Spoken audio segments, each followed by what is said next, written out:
Sean's joined us, Sean Mellor from Widnes Vikings. How are you, Sean? I'm fine, Matt. All the better for cycling here. Yeah, that's very impressive. You were commenting on Runcorn's hilliness in comparison to Widnes. There's certainly a lot of hills in Runcorn, as I'm discovering on a weekly basis. Where have you come from today on your bike? I've come from the stadium. Right. Over the bridge. Yeah. I took a left into sort of the old town. Yeah, I'm with you. Past the baths, quick left.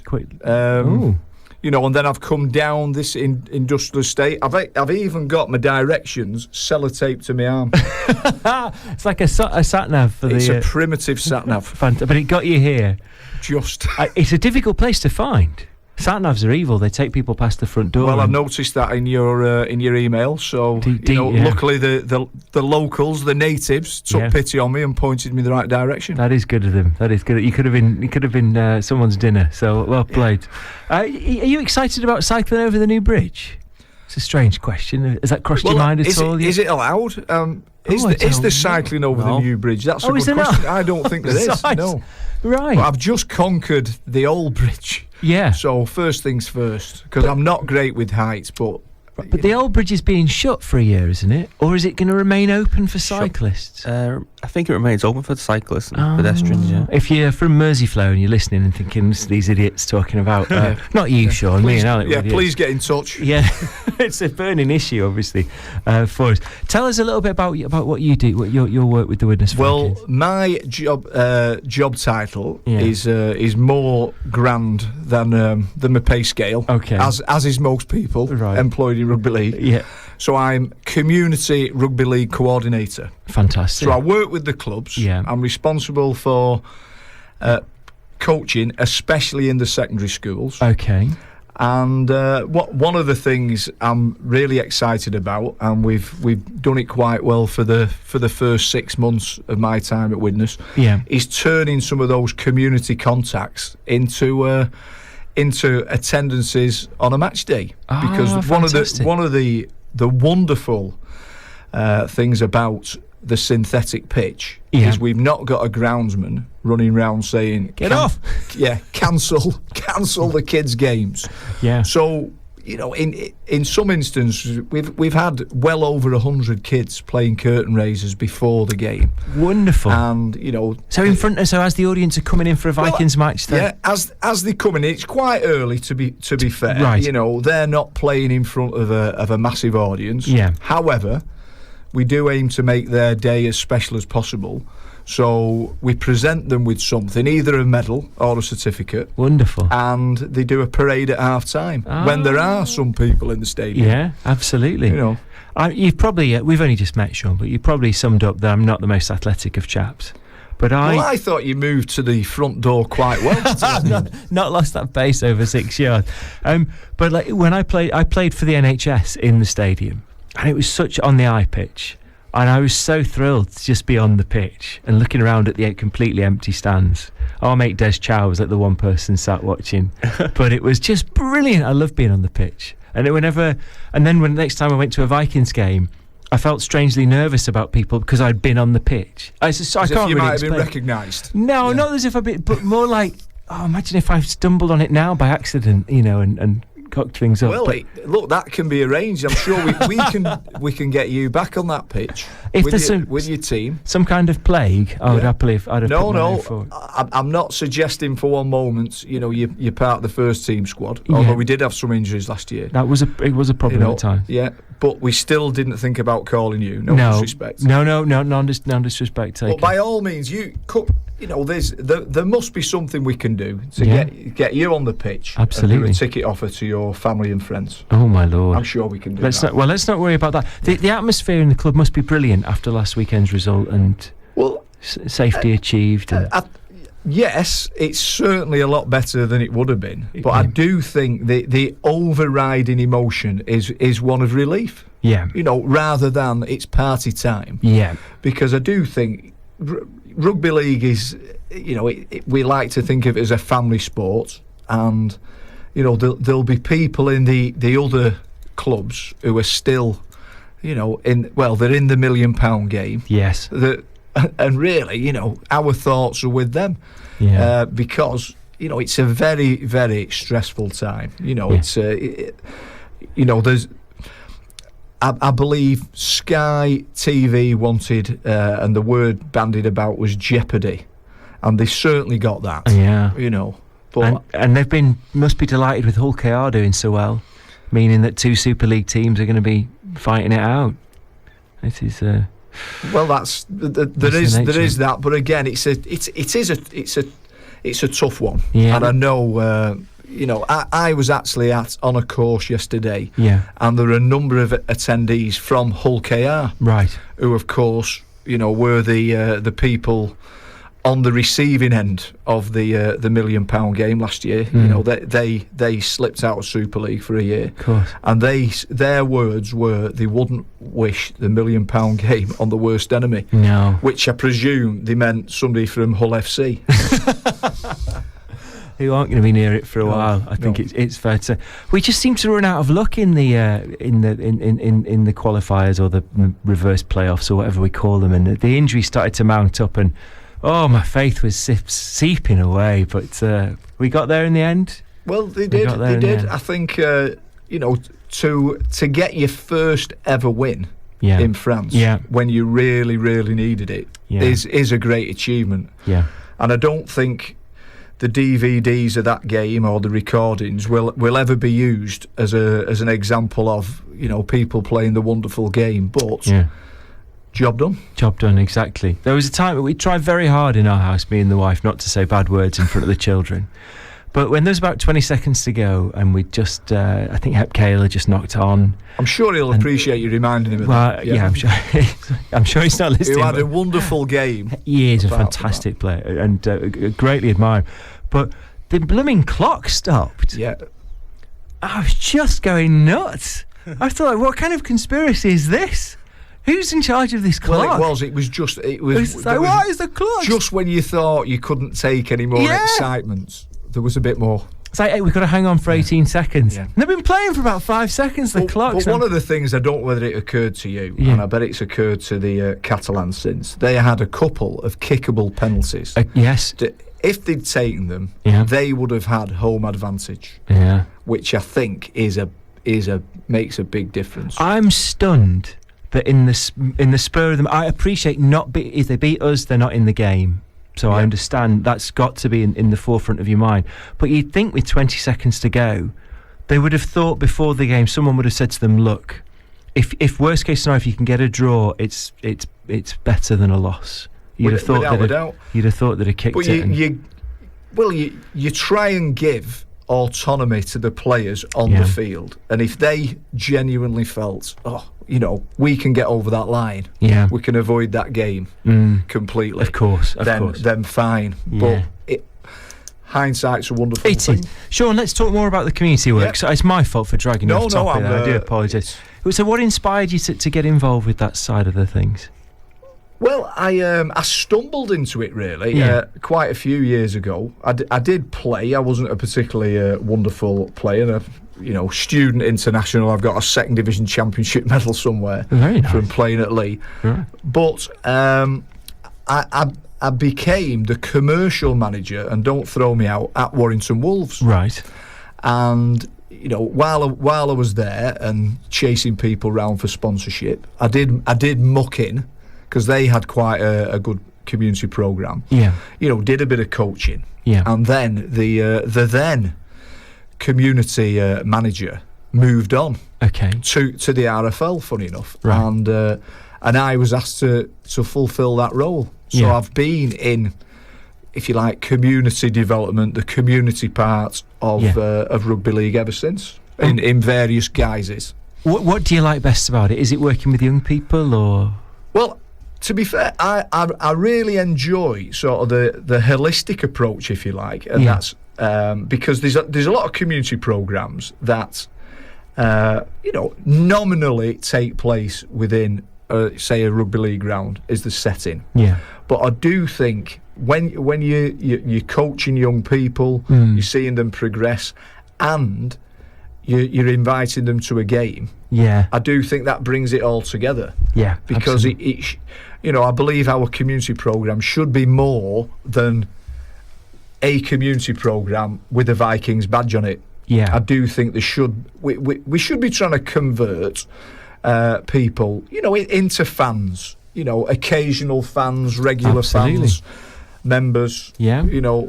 Stronghold members. Yeah. All the time, and giving them an opportunity and making it easy. So I think through game day activities, that's a big one. So one thing I'd say, and this isn't a particularly strong pitch, if anyone is out there in a community group who would like to come to the game, we can put them up, we can get them to assist us with flag bearing, which is one of the modern things that if you've been to a game, you'll see there's plenty of flags on the pitch.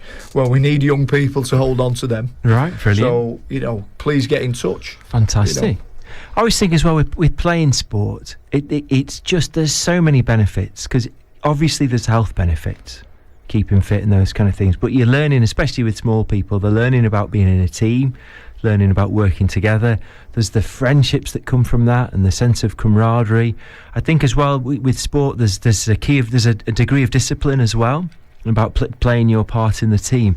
But if you can develop a passion for the club, then it's a gift that will keep giving over the rest of your life, and it's something to do with your mates, it's somewhere to go, it's something to talk about, and it just keep building those friendships, and to me that's hugely important. Well, I think rugby league clubs especially provide a focal point in their communities. Now, be that sort of the Widnes Vikings within the Halton area, or your community clubs.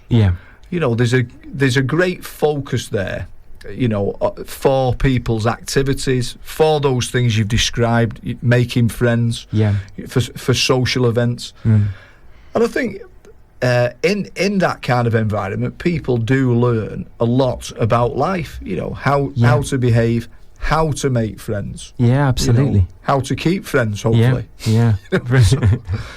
There's such a lot to be said for community rugby league. Absolutely. Let's bang a record on, Sean, and then we'll talk a bit more with Sean. If you want to send a question through to him, we've still got about 10 minutes left of the show, so email us at studio@hcr923fm.com. What's the Twitter handle, Alec, we're sending tweets to? At Halton CCG. At Halton CCG, fantastic. We've chosen the Smiths. We didn't have any Fall records, we didn't have any Half Man, Half Biscuit, we didn't even have any Stone Roses, which makes no sense to me, but we did find this. It was a bit shocking. I'm surprised. It makes no sense at all. Anyway, we did find some of the Smiths. What do you like about this band? It was one of those, you look back to those formative years, and I really enjoyed the Smiths. I really quite like, I love lyrics. I know people would say they're miserable. However, I've always thought there was certainly tongue-in-cheek. There's a wittiness, absolutely. And some interesting messages. Not interesting enough that I ever considered giving up meat. By the way, there's certain things you don't do. Have you ever seen one of Morrissey's concerts when they have the huge cinema screen with all the abattoir action on it? I think just a much. Let's say discussed figure, isn't he? He's not without opinions. He's not. But this is him at his romantic best, I think. This is a track, There Is a Light That Never Goes Out. Take me out tonight. Where there's music.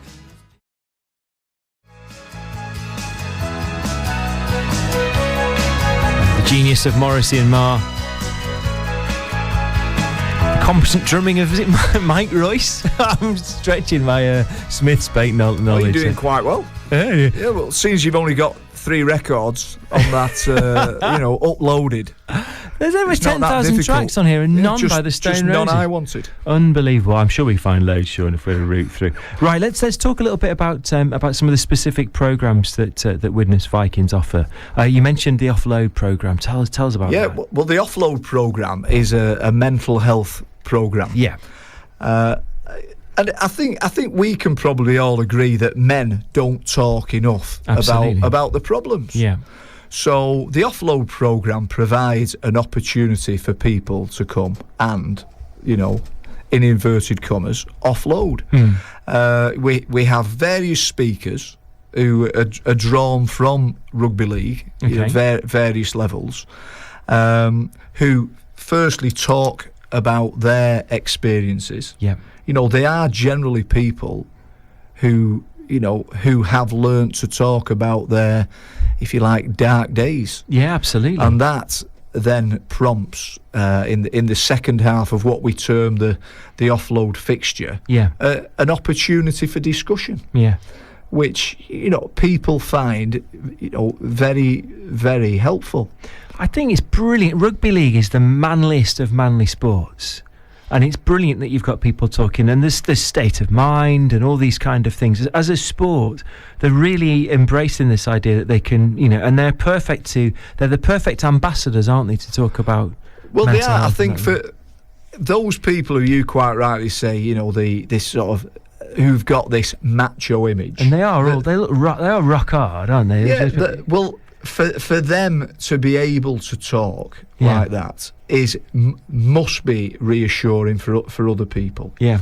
To see people, who you may have admired on the pitch, and thought, how, as you put it, rock hard they were. Yeah. To show that vulnerable side. Yeah. And not be ashamed of it.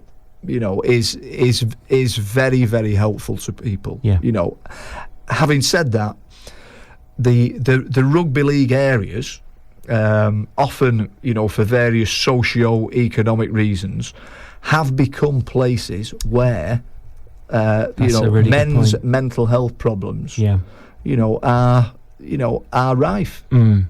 So that there is, unfortunately, we'd all love to live in some wonderful Shangri-La where everyone smiles and tiptoes through the tulips. Yeah, there's a need. Yes, and and I think going back to something I've alluded to previously, that local clubs, focal points of the community, are a great place to, for people to come and sort of offload. Yeah, and where is the offload? Is it taking place at the stadium itself? It's in the stadium. Okay, fantastic. It runs at the next 10-week set of fixtures, as we term them. Very nice. 10 sessions begin next Tuesday at 6:30. 6:30. And do you have to be referred by your GP, or can anyone come along? Anyone can come along. Fantastic. We use there are some referrals, but we use flyers. We use, as you do, social media to get the message out, and it's something we're very passionate about. Yeah. We really believe. I mean, my predecessor, Adam Daniels, in the role, he it's not putting too fine a point on it to say that he probably saved a few people's lives. Yeah, I used to get every time again when Widnes were on Sky, they'd cut to a shot of Dennis and Adam would be sat next to him. Yeah. Like, oh, is that? Yeah. Well, that was nothing to do with Dennis's mental state. That Adam has actually moved on, whether it's upwards. King of statistics now, I think. He's one of those rare people. He's someone in rugby league who can actually use a laptop quickly. Fantastic. Quickly enough to get messages down to half time. So he's also a very accomplished conditioner. So he's moved over to the performance department. Okay, fantastic. But enough of Adam. He'll love the fact we're talking about it. So how does Widnes as a club decide what its priorities are going to be with its projects? Well, I do think it's a needs-based thing. Yeah. So I think in the past some people have. They've chased funding, haven't they? Yeah. We'll have some of that funding, whether the programme was relevant or not. Yeah. Whereas in a sort of the current era, there's much more targeted requirements. For instance, offload as there are only 3 areas involved in the offload programme. Okay. Were there more funding available, I'm sure every club in Super League and beyond could certainly make use of a programme like that. Widnes, I imagine, I'm talking here from a position of ignorance, but Widnes must be kind of breaking new ground, or do you think this is a regular across the rugby league family? Are all teams putting these kind of things I think every club, certainly every Super League club, will have a very strong community programme. Yeah. The foundations are set up to use rugby league to make a difference in their various communities. However, it must be said that Widnes last year had, and this was according to whoever voted, whether it was the RFL or the peers, that they were voted the best community programme. Fantastic. Or the foundation of the year, because they're all wrapped very nicely in foundations, so they're not. The performance department don't come along as they did in the old community department days and sort of slice the top off most of the funding. Well, I think we've got the best community team. We've got the best academy, I think, in the country. Well, it's up there with the best. It's got that wonderful kite mark. Yeah, we've got a glorious ground. We've got the best mascot in the league. It's a matter of time before the first team is paying out in the same respect, I think. I think that's great. Yeah. I think you've done my job. Last question for you. So, Sean, if any of our listeners want to get in contact with you or find out more about projects, what's the best way for them to do so? Well, they can email me. Yeah, go on. They can email me, and that's Sean M. So that's an SEAM. Yeah. M for Mellor. Yes, at widnesvikings.co.uk. Widnes Vikings. Yeah, and that's particularly regarding offload, regarding community activity on match days. Okay. Love to hear from them. Excellent. You related to Joe at all? I happen to be his dad. Oh, you're right. Wow. Yeah. I could give you a nice... they did, because I've a reputation for being quite, mouthy, quite loud. And they did. Widnes approached Joe to see if he'd have any objections to me joining the club, which shows them where the priorities are. You've got to keep Joe happy. Well, I dare say, yeah. Oh, yeah. Got to keep him fit as well. His priorities, absolutely. Fantastic. But Sean, it's been lovely having you on the show today. It's almost the end of the show. I thought, given we talked a little bit about Hull and how well they're doing, so here's a bit of the House Martins, I think. Why to not? play, Spent many happy years in Hull, I did. To play, so Sean. Go for it. We'll come back and we'll rehash the contact details for all of today's guests just before the news. Sean, pleasure to meet you. Thank you for coming in, sir. Thank you.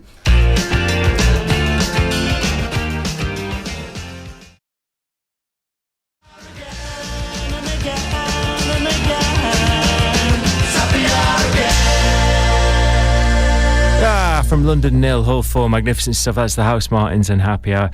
Thank you so much for listening to the show today. This has been the NHS Halton CCG radio show. My name's Matthew. Thank you so much for listening. Just in the last 90 seconds or so, I'm going to try and rehash the contact details for today's guest. Becky Birchalls from the Medicines Management Team was first up, talking about the changes to the way prescriptions are ordered. She said to get in touch with PALS or to go through your existing GP practice if you have any problems at all. Kemi Adeyemi from the Public Health Team was talking about the Winter Warmth campaign. She was recommending, if you are struggling with your benefits, talk to Citizens Advice on 0344 477 2121, or the Halton Borough Council Environmental Health Team if you're struggling with your landlord, 0303 333 4300. Ellie Abernethy from Energy Projects Plus joined us to talk about collective switching and also their LEAP project, both fantastic.